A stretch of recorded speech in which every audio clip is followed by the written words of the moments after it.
I'll be speaking on this novel nail which has come up. It is an extension of the PFN which has come for the IT DHS fracture. And like the PFN has caught up gradually, I think even this nail will catch up in the proximal humerus fractures. This I have been using for the last 1 year and results are good. Now the indication is basically two-part fractures, but nowadays there are reports of this particular nail being used for even 4-part and 3-part. My part I have restricted only for 2-part fracture. For the last 6-7 cases which we have done, they are all for 2-part fractures. But with more experience, we might use it for 3-part and 4-part fractures also. There are two types of PHNs available. One is a proximal bend, which has a Herzog curve, and the straight proximal straight nail. My personal preference is for the bent proximal PHN because it avoids rotator cuff damage, and that is what I am going to demonstrate. There are two positions which you can use, the beach chair position and the supine position with the interscapular bolster. My personal favorite is the supine with the interscapular bolster. The anesthetists are also more happy with this particular position, and the assistant staff is also more used to this position. So that is the one which I use. Now after draping, I take a proximal incision. I don't do blind entry into the proximal humerus. I always make a small incision there, anterolateral incision from the acromion anterolateral border to the GT tip, expose the supraspinatus muscle, and at the lateral end I split the supraspinatus muscle, and my entry to the nail is from that point. Now important part here is you have to take care of the axillary nerve, which is 6 centimeters below the acromion border. So you need to put a stitch on the deltoid there so that you don't damage it, don't extend the incision inadvertently. Now this is the preferred entry. I use the lateral entry and not the central portal. The central portal is for the straight nail. I use the lateral portal, and it is center midway between the bicipital groove and the posterior humeral head. This is what I was mentioning. The central nail essentially has to injure the articular cartilage to some extent at the lateral end, while with the lateral portal you avoid damaging that. Now I use a 3.2 mm guide pin and then insert a trocar. Always there is a sheath to prevent further damage to the rotator cuff. Then the guide wire is inserted after fracture reduction. If the bone is very osteoporotic, you don't need to use reamers, but if it is a good quality bone, then you use flexible reamers to go till the entire distal extent of the humerus. Then the nail is inserted about 1 centimeter lesser than the largest reamer. By twisting motion, like in any interlock nailing, it is negotiated across the fracture site.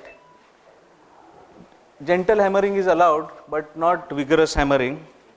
And once it is seated, the proximal part should be at least 3 millimeters under the head surface. This is to avoid any impingement. Then the proximal screws are locked, which are multiplanar, and all the screws are countersunk. There is a screw in screw technique in few implant designs which allow more stability and more rotational stability in proximal fractures. Then there is a Calcar screw available in all the implants which prevents varus collapse. Just like in the Philos plate. If the nail is short, about 130 centimeters, you have a jig to get the distal locking. The technique to do the distal locking is to make a small incision over the skin and split the muscles vertically and insert the sleeve right up to the bone so that you don't damage the muscle or the nerves around. If it is long nail going almost till the olecranon fossa, there is no jig. You need to do it freehand under C-arm control. Again, the technique is to have a proper incision and go right up to the bone, and to prevent any, that is to prevent any inadvertent radial nerve injury. Now, this is for 3-part, 4-part fractures where there is an extended indication for the nail. You can take stay sutures through the rotator cuff. This we have not done. You can take stay sutures, and there is a possibility of passing them through the screws, suture holes in the locking screws to give additional stability. So this is possible. Maybe the next 3-part fracture we can use this technique.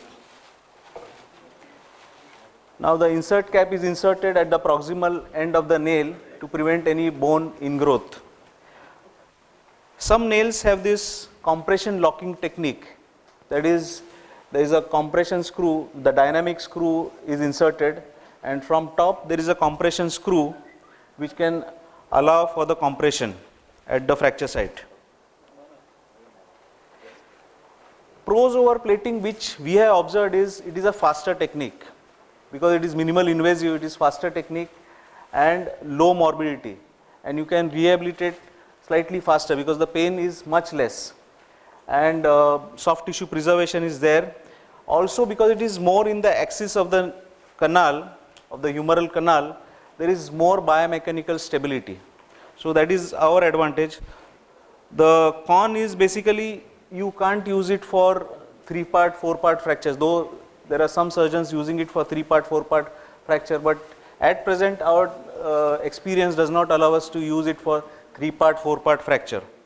And also the straight nail can damage the articular cartilage. Second, the third problem which I have not mentioned is rotator cuff damage. Even with the best technique, you land up injuring the rotator cuff to some extent. Some tendinosis does occur even if you submerge the nail below the bone surface, and you can get some restriction of abduction. The nails which are done, most of them have some terminal degree of abduction restriction, even with the best technique. To prevent all that, you need to insert the nail about 3 millimeter below the surface of the humeral head, and use the lateral entry point so as to have less damage to the rotator cuff. This is one particular 2-part fracture which we have done. This is the nail, and patient is doing very well. Thank you.